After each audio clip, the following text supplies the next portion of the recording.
کہتے ہیں خاتون تھی، وہ شوہر سے لڑ جھگڑ کر 1 ماہ بس شوہر کے پاس رہیں، پھر میکے چلی گئیں۔ یہاں شوہر بیچارہ انتہائی بیمار ہوا، ایک دفعہ بھی آ کے تیمارداری نہیں کی، ایک رات بھی خدمت نہیں کی، حتیٰ کہ وہ وفات پا گیا۔ پھر عورت نے عدت بھی اس کے یہاں پوری نہیں کی، اپنے کہیں پر پوری کر لی،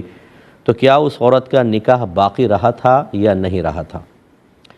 دیکھیں، نکاح تو باقی رہے گا۔ نکاح ٹوٹنے کے اسباب میں سے یہ نہیں ہے۔ نکاح ٹوٹنے کے اسباب میں سے ایک تو موت ہوتی ہے کہ شوہر فوت ہو جائے تو نکاح ختم ہوگا، یا پھر طلاق ہے اور خلع ہے، یا خدا نخواستہ عورت مرتدہ ہو جاتی ہے، شوہر مرتد ہو جاتا ہے، اسلام چھوڑ کے کسی اور طرف چلے جاتا تو نکاح بریک ہوتا ہے۔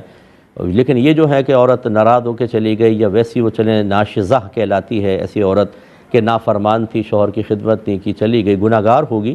بہت گناہ گار ہوگی اگر کوئی معقول وجہ نہیں تھی تو، کیونکہ یہ تو صرف ایک طرف کی ون سائیڈڈ بات ہے۔ ہو سکتا ہے شوہر نے کوئی ایسا مسئلہ کیا ہو، شوہر کے گھر والوں نے، کہ وہ عورت صحیح ناراض ہو کر گئی، وہ ہمیں نہیں پتہ،